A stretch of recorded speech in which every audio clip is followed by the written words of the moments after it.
I had a client come into the clinic the other day, and unfortunately she was just diagnosed with osteoporosis. Osteoporosis is sometimes called the silent thief, is because oftentimes it's a disease that has no symptoms. We're losing bone mass, we don't even know it until, unfortunately, something might happen and we break a bone, or we go in for a physical and we realize we're 2 inches shorter, or we realize that we're becoming a little hyperkyphotic. And sometimes osteoporosis can happen without any symptoms at all.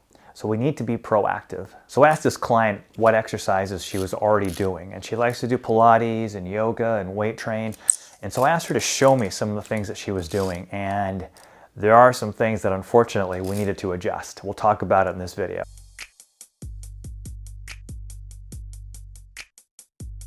Hey everyone, welcome to the channel. Ed DeBoo, physical therapist from Integrated Physical Therapy in Bellingham, Washington. I see a lot of clients through here with osteoporosis and osteopenia, and it is imperative that we are proactive with our bone loss and our bone health. If you have low bone mass density or osteoporosis, one thing that you really have to be careful about is exercises that repeatedly flex you forward. Imagine the traditional sit-up, things that put a lot of pressure on the anterior part of the spine. Why is that so contraindicated with osteoporosis? Oftentimes what happens, unfortunately, is that the front of the vertebrae here starts to lose bone mass density. It's not uncommon to have wedge fractures or compression fractures of the vertebral segment because they lose bone mass density. So you have to be careful about any exercises that are repeatedly flexing you. So I asked my client to show me what she was doing, and unfortunately, she was trying to be proactive, but there were a lot of things that she was doing that was actually making her symptoms worse. In yoga, she was doing a lot of forward folds, repeated forward folds for flexibility.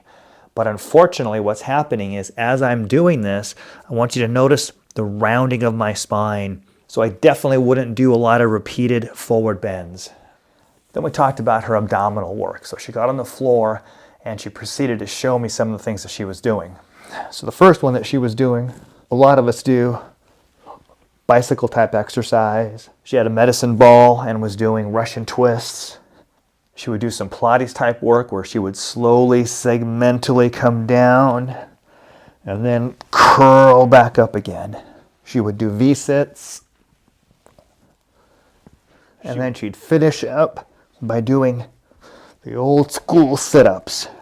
So although she was trying to be proactive, every one of those exercises was putting an excessive load on the anterior part of the vertebral column, which is contraindicated if you have low bone mass density or osteoporosis.